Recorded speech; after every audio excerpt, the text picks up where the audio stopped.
Vous écoutez un message enregistré à l'église CVV Paris. Pour plus d'informations, visitez notre site internet cvvparis.fr. Semaine 4 sur le sujet de l'argent. Et ma première question pour vous, c'est comment ça va? Ça va? Donc Yoann, il a froid. Est-ce que vous tenez le coup avec ce sujet? Est-ce que ça va? C'est un sujet assez étonnant qui a tendance à nous travailler. L'argent est un sujet qui est finalement assez fondamental dans nos vies. Et donc c'est bon de laisser le temps à Dieu de venir et de nous enseigner un peu sur comment ça peut être. Et j'étais en réunion avec quelques-uns des anciens cette semaine.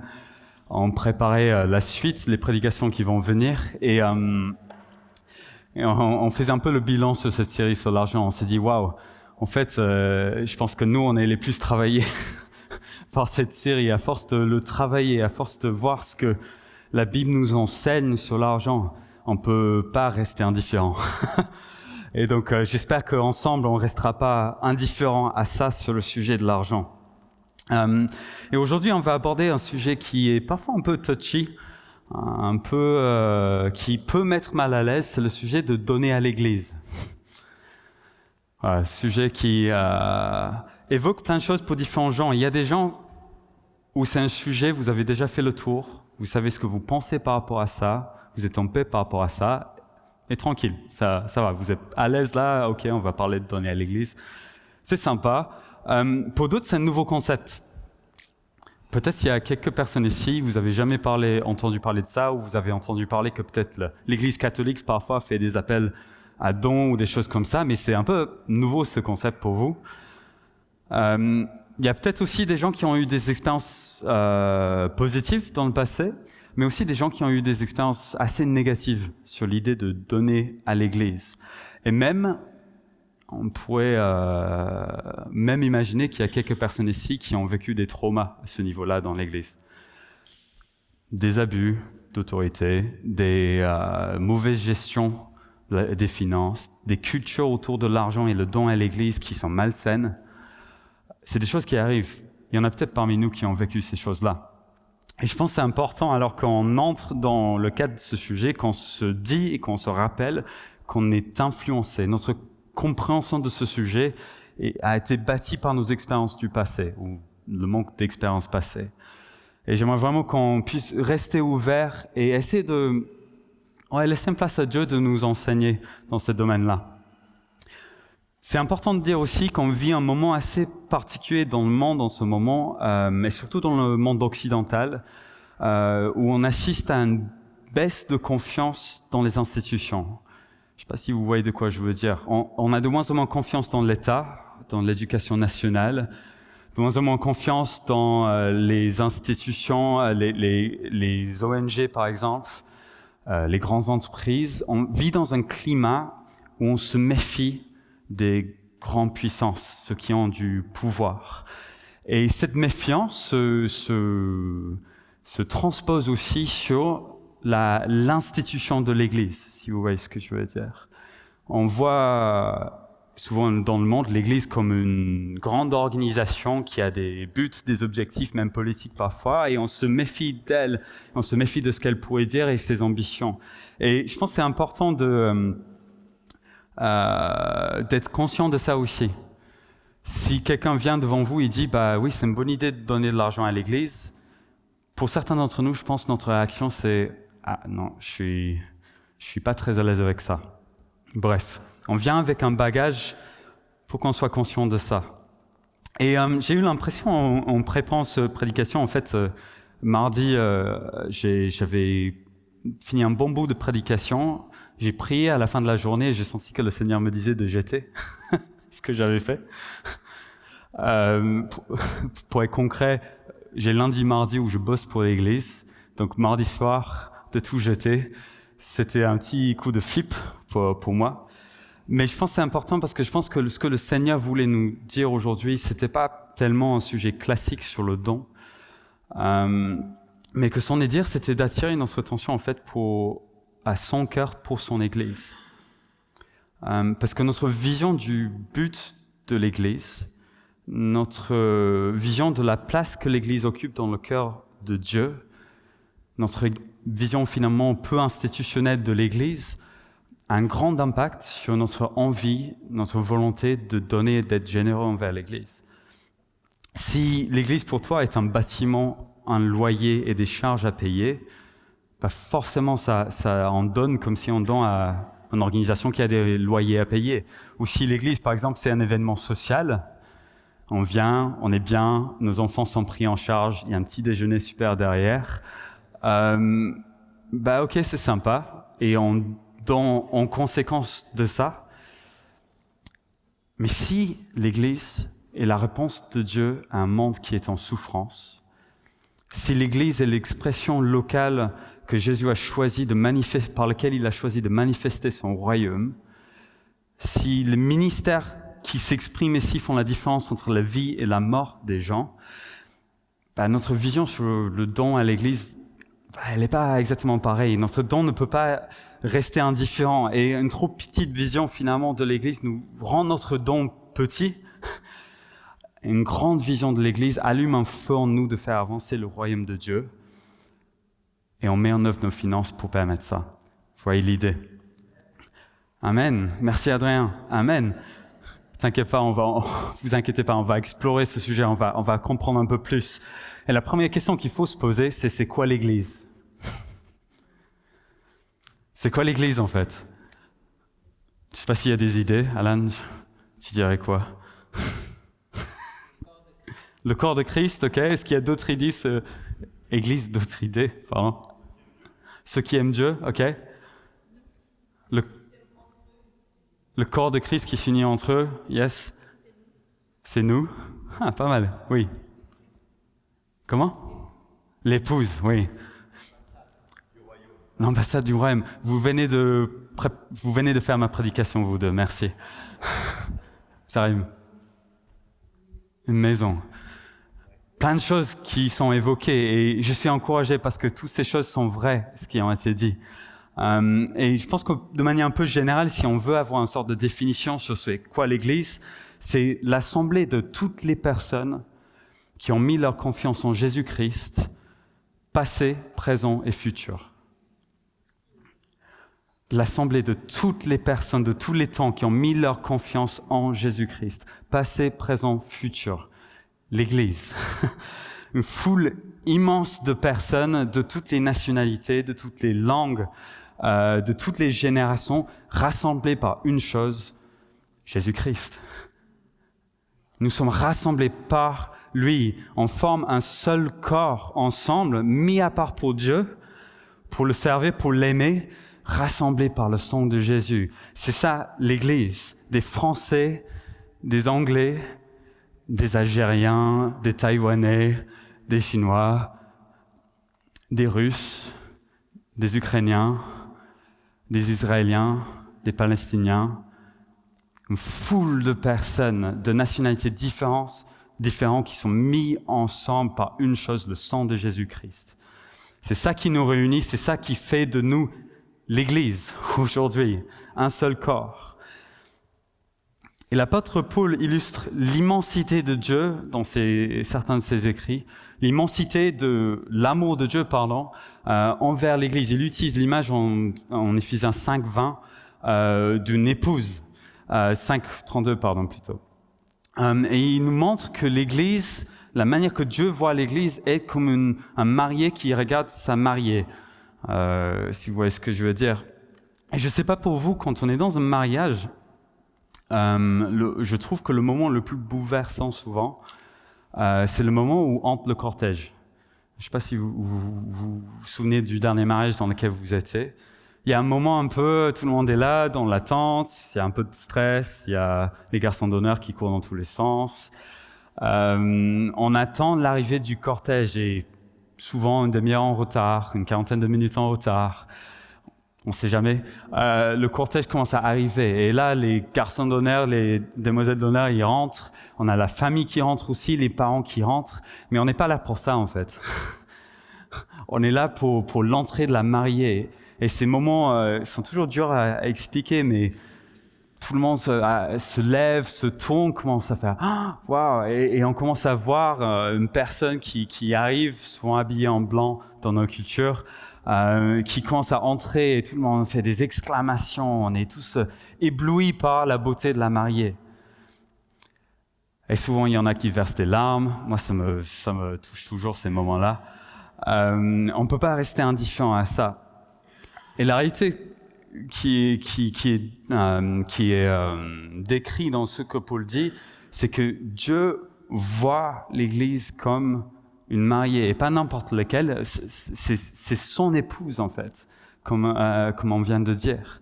L'Église est l'objet de l'affection de Dieu. L'Église, Dieu l'aime comme nul autre en fait. Il a que des yeux pour elle. Il la regarde, il a de l'amour pour elle. Tout son cœur est rempli d'affection pour elle. L'Église est son projet. Quand on se marie avec quelqu'un, c'est pour la vie. L'Église, ce corps international, c'est le projet de Dieu.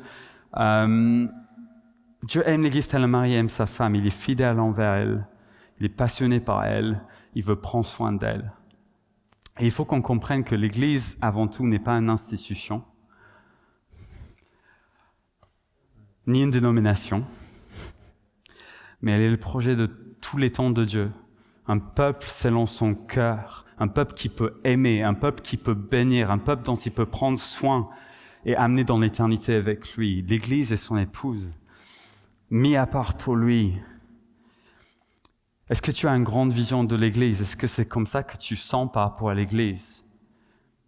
Est-ce que peut-être ton cœur est en train de s'orienter vers un amour pour son peuple, un amour comme le sien pour son peuple? L'Église, l'assemblée de toutes les personnes de tous les temps qui ont mis leur confiance en Jésus-Christ, passé, présent, futur. L'Église est belle dans cette définition-là et dans le contexte de l'amour de Dieu pour l'Église et de la confiance qu'il met dans l'Église. Deuxième point, merci Michel. Il confie à son Église une responsabilité. Il confie à l'Église de l'autorité. Il confie à l'Église le privilège de le représenter sur terre. Amen. 2 Corinthiens 5, 20. Nous faisons fonction d'ambassadeurs au nom de Christ. Nous sommes comme des ambassadeurs. Et un ambassadeur, c'est quoi? C'est quelqu'un qui est envoyé avec l'autorité de son pays pour représenter ce pays-là. Nous sommes, ensemble, en tant qu'Église, les ambassadeurs du Christ.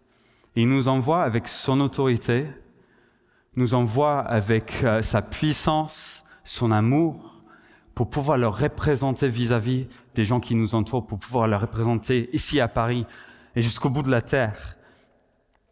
Et je ne sais pas si c'est quelque chose qui vous parle ou pas, mais il y avait débat il y a quelques années dans les milieux des églises au sujet du royaume de Dieu.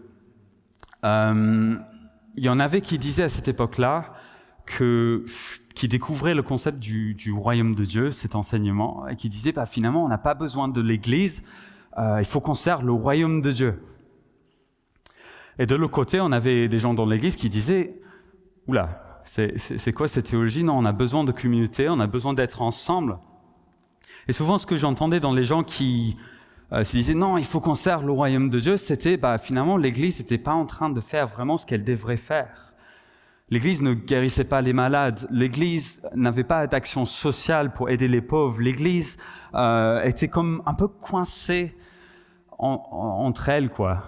On vit un bon moment au culte et on ne va pas dans le monde. C'est un reproche qui a la vérité dedans. Et du côté de l'Église, ce que j'entendais, c'est ces gens-là, ils veulent pas être en communauté en fait. Et ça, c'est finalement pas biblique. Et ces gens-là, ils veulent pas aussi vivre dans le contexte d'autorité qui est mis en place dans une Église. Et ça, peut-être, c'est pas biblique. Et finalement, c'est des électrons libres, ces gens-là. Et j'entendais un peu ces deux parties. C'était il y a un certain nombre d'années. Et je pense parfois des deux côtés, il y a un problème avec notre théologie sur le royaume de Dieu en fait. Parce que le vaisseau du royaume de Dieu, la chose que Dieu a choisie pour porter son royaume aujourd'hui sur la terre, c'est qui? C'est l'Église. L'Église est censée être les mains et les pieds de Jésus qui prie Seigneur, que ton règne vienne ici sur la terre comme au ciel, qui dit, Seigneur, viens, que ton royaume puisse venir ici sur terre. C'est une église qui dit, Seigneur, ton esprit est sur nous pour annoncer aux humiliés une bonne nouvelle. Tu nous as envoyés pour penser ceux qui ont le cœur brisé. Tu nous as appelés à annoncer aux captifs leur délivrance. L'église est de ceux qui se disent le royaume de Dieu doit venir comme Jésus l'a annoncé et nous sommes le vaisseau aujourd'hui. Nous sommes ceux qui portent le royaume. Et nous allons dans le monde pour apporter la bonne nouvelle de Jésus. Pour prier pour les malades, les voir guéris. Pour prier à ce que les gens qui sont captifs dans la pensée, dans les choses spirituelles, qui puissent être libérés pour qu'une foule immense puisse entrer dans la liberté que Jésus a prévue pour ce monde. L'Église, ambassadeur du Christ, ensemble porteur du royaume, envoyé avec l'autorité de Dieu. C'est pour ça que quand on prie pour quelqu'un qui est malade, petit aparté, on ne prie pas « Seigneur, s'il te plaît, est-ce que tu peux guérir cette personne ?» On prie, non, le Seigneur, il nous a donné son autorité, et donc je vais dire à cette maladie avec l'autorité de Jésus, pars au nom de Jésus, tu n'es pas le bienvenu, royaume viens, Seigneur, amène ton royaume ici maintenant. Nous portons l'autorité de Jésus-Christ quand nous allons dans le monde. C'est pour ça aussi quand on annonce l'évangile à nos collègues, quand on parle de l'évangile, qu'on n'a pas à rougir de dire que Jésus est mort et puis il est ressuscité. Amen. Parce qu'en fait, c'est vrai. C'est vrai et c'est la puissance de Dieu pour sauver. Et nous portons la puissance de Dieu, nous portons l'autorité de Dieu là où nous allons dans le monde. C'est ça l'Église aussi, les amis. L'Église, c'est pas juste un rassemblement de dimanche. Nous sommes un peuple envoyé avec autorité dans le monde. Donc prions pour les malades, partageons l'Évangile là où on va. Je me souviens d'une histoire qu'Andy Merrick, qui nous a visités il y a un certain nombre d'années, nous a partagé. Pour ceux qui ne le connaissent pas, Andy Merrick, c'est un gars qui menait une église à Glasgow, en Angleterre, au Royaume-Uni, pardon, où j'ai eu chaud.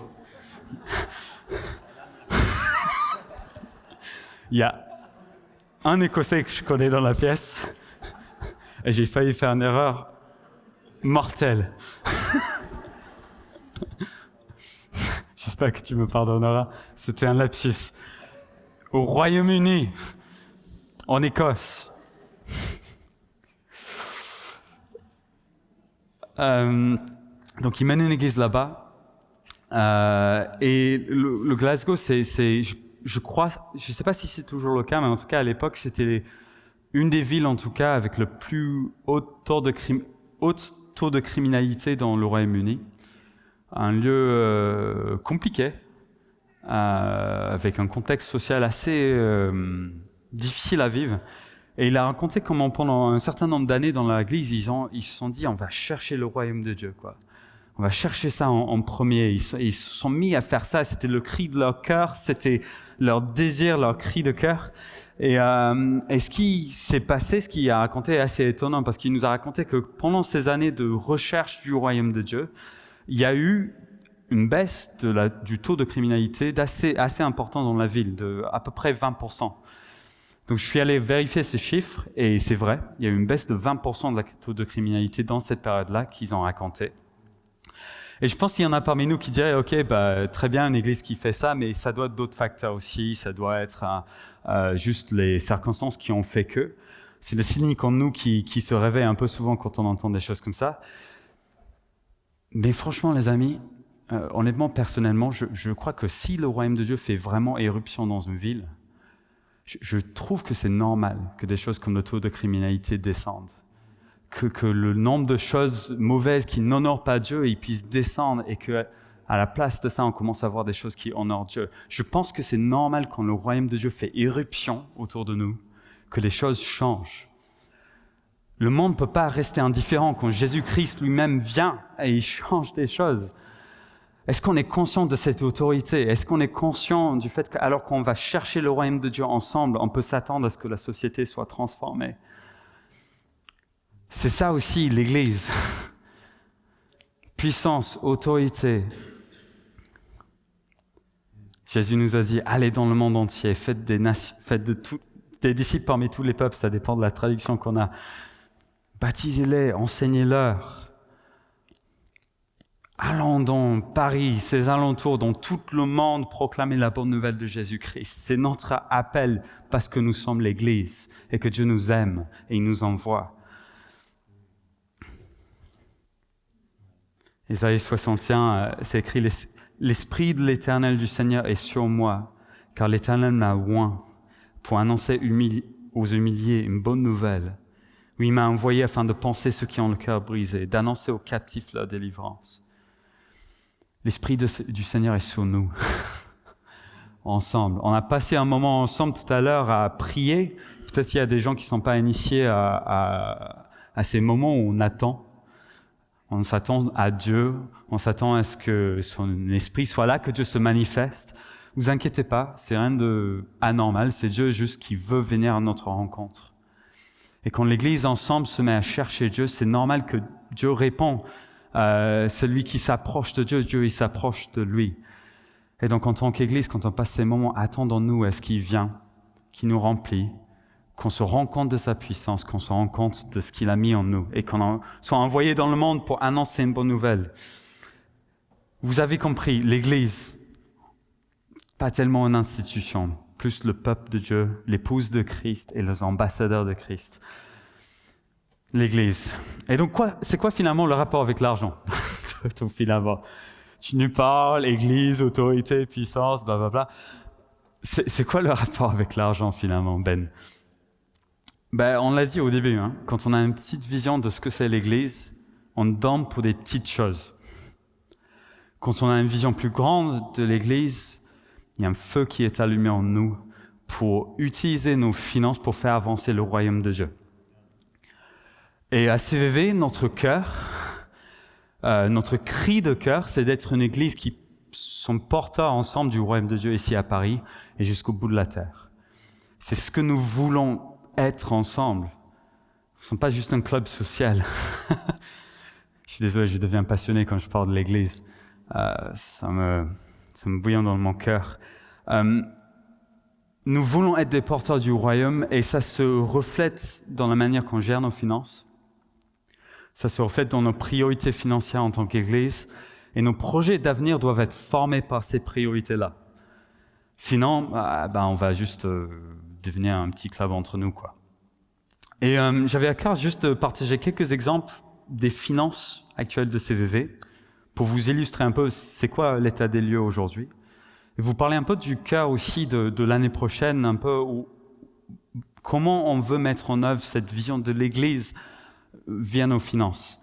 Donc, juste un premier point, actuellement, à peu près 20% des dons et des offrandes qui sont donnés à CVV servent à payer les loyers, l'utilisation le dimanche, mais aussi en semaine de ce lieu ici, mais aussi pendant un temps, depuis c'est un peu différent à Sud-Est, mais aussi le lieu où ils avaient. À peu près 20% de ce qu'on dépense, c'est ça.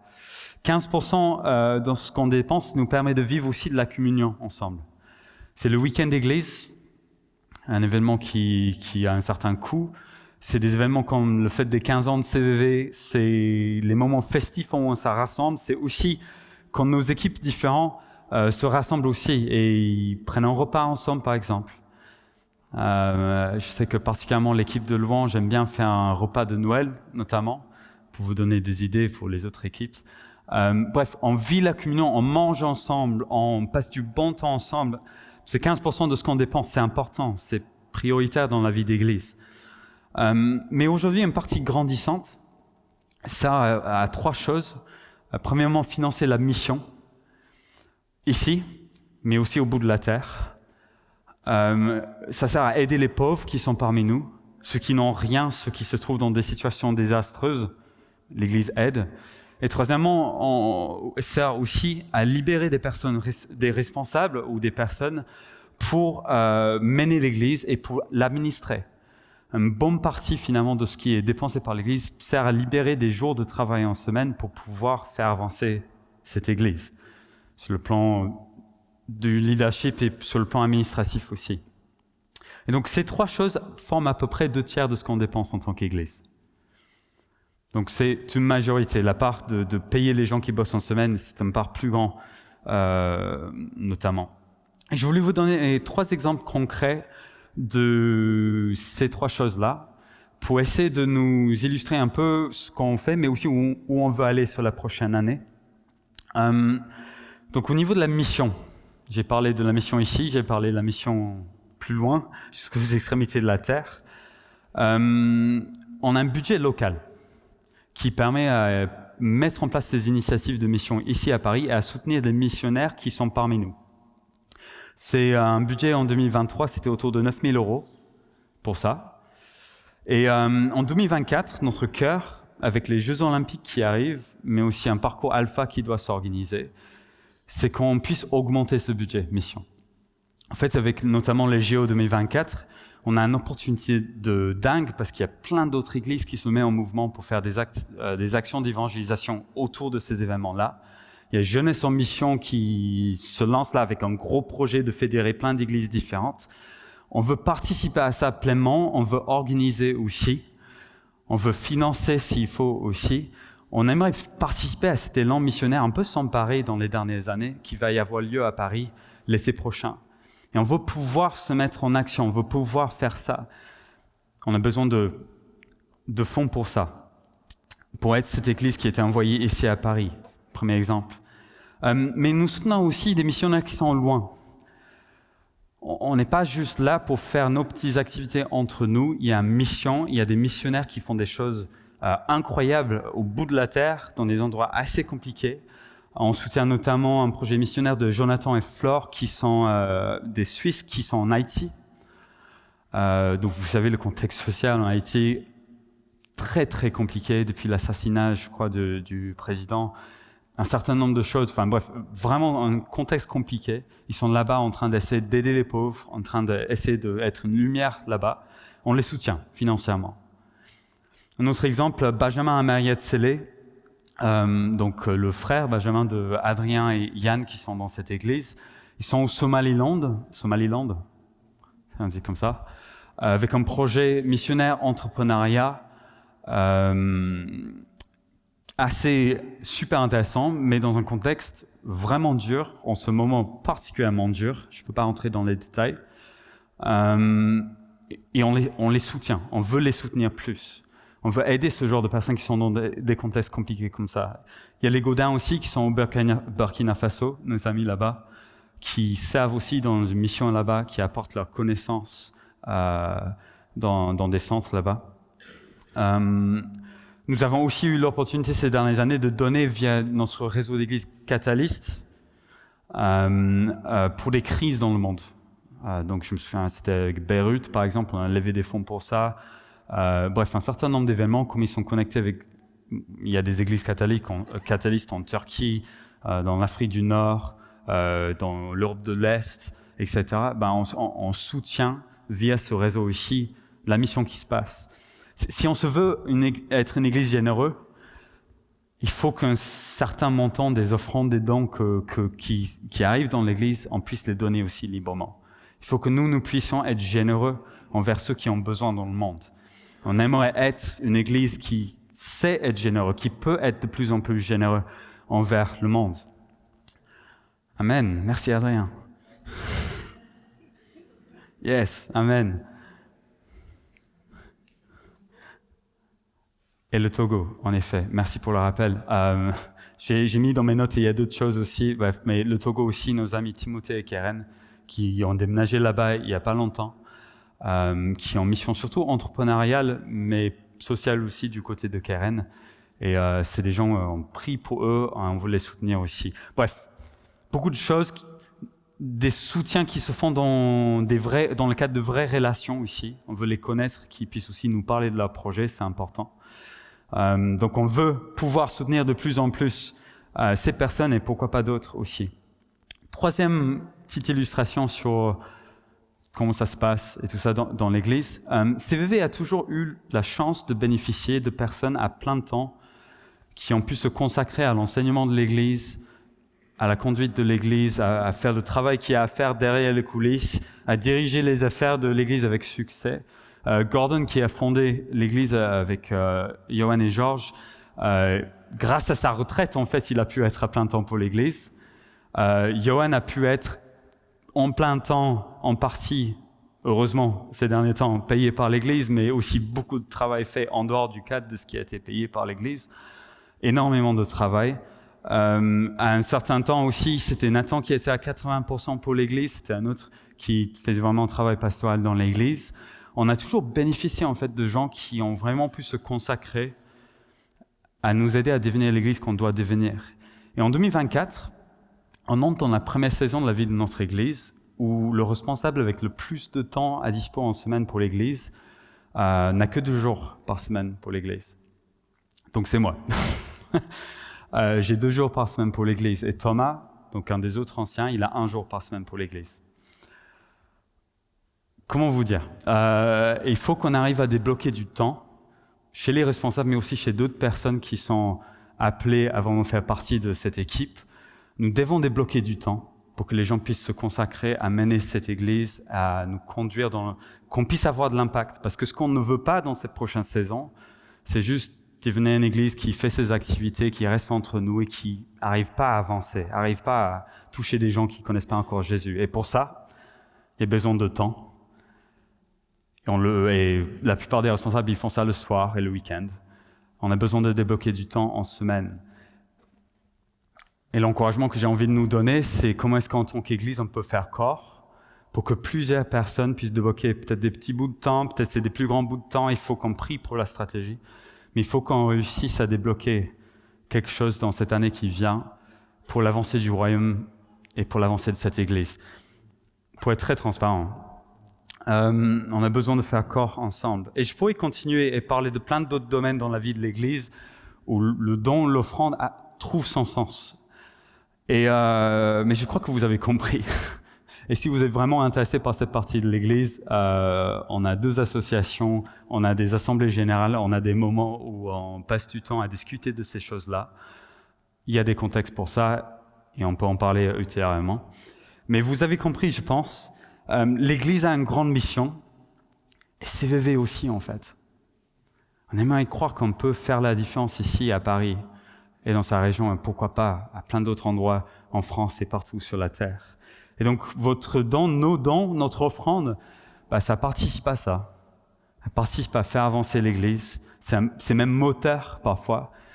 Vous savez, parfois, la meilleure manière de servir une Église, c'est aussi de donner.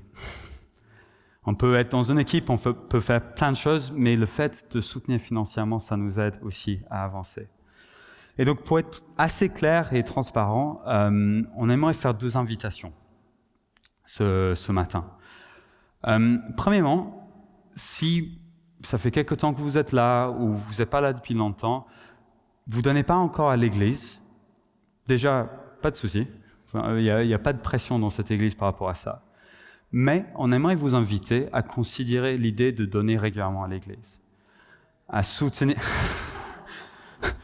Merci Adrien. Je suis pas très pentecôtiste personnellement, je suis un mec un peu calme, mais c'est bien. Amen, alléluia, on y va. Let's go. On aimerait vous inviter à considérer sérieusement, est-ce que vous serez partant de vous engager à donner régulièrement à l'Église ? Il y a certains parmi nous qui utilisent les 10% qui se trouvent dans l'Ancien Testament, la dîme, comme une valeur de référence. J'ai plutôt envie de vous dire, décidez dans votre cœur avec Dieu. Prenez du temps pour prier, pour considérer cette idée, et voyez ce que le Seigneur vous met à cœur dans le don à l'Église. Ça peut être très petit, ça peut être extravagant. Décidez dans votre cœur. C'est ce que 2 Corinthiens 9 nous enseigne notamment. Et la deuxième invitation, c'est si vous donnez déjà régulièrement à CVV.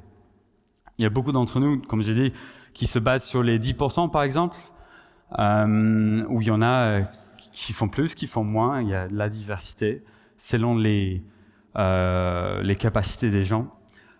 Et ce qu'on aimerait faire comme invitation, c'est vous inviter à considérer si le Seigneur vous encourage à prendre un pas de foi dans ce domaine-là. Moi, je sais que ça fait très longtemps, je donne à peu près le même taux. Personnellement, je suis mis au défi, alors qu'on parle de générosité, il ne faut pas que je stagne en fait dans mon don. Il y a des moments parfois, surtout quand on est inquiet pour l'argent d'ailleurs, il y a des moments de prendre un pas de foi et de dire « Ok, ce mois-ci, je vais être un peu plus généreux » ou « Je vais même augmenter mon don ». C'est selon comme l'Esprit nous invite dans nos cœurs. Donc ça c'est la deuxième invitation. Donc l'invitation générale, c'est qu'on prenne un temps ensemble en tant qu'Église, tous, même nous en tant que responsables, de considérer qu'est-ce que le Seigneur nous demande dans cette saison à ce niveau-là. Et ce qu'on va faire au niveau pratique, c'est qu'on va envoyer un mail un peu plus tard dans la semaine en donnant les modalités pratiques. Donc si vous désirez prendre un pas dans cette direction-là, vous aurez toutes les informations qu'il vous faut, je ne vais pas vous les expliquer maintenant, de prendre ce pas, si vous souhaitez. C'était les deux invitations que vous voulez faire, parce qu'on croit à une grande vision pour l'Église, on croit que le Seigneur nous appelle à faire des choses dans les années à venir, et on vous invite ensemble à faire corps et aller ensemble dans cette direction-là, ensemble. Merci Seigneur, parce que tu es tellement généreux envers nous, tu nous aimes tellement, et tu nous as confié une mission qui est tellement beau, tellement dingue finalement, que tu nous fais participer à ça avec toi. Et Seigneur, que ton Église s'inscrit dans cette mission, et que nos finances puissent refléter ça, Seigneur. Et on demande, alors que nous considérons ensemble notre offrande, je prie, Seigneur, que tu viennes et tu nous parles cette semaine. Que ça puisse être une affaire de joie et de générosité dans nos cœurs. Que nous puissions considérer que ce que nous avons vient de toi de toute manière. Et que si on donne, on peut s'attendre aussi à ce que toi tu pourvois à tous nos besoins aussi. On s'attend à toi, Seigneur, et on veut être cette Église généreuse qui a de la joie à donner. Seigneur, on te remet nos peurs, nos craintes vis-à-vis de l'argent. On te remet nos déceptions vis-à-vis de l'Église aussi. On prie, Seigneur, qui est ici à CVV, que tu puisses conduire les choses, que tu puisses faire de nous un corps qui aime et qui est généreux. En ton nom, Jésus. Amen.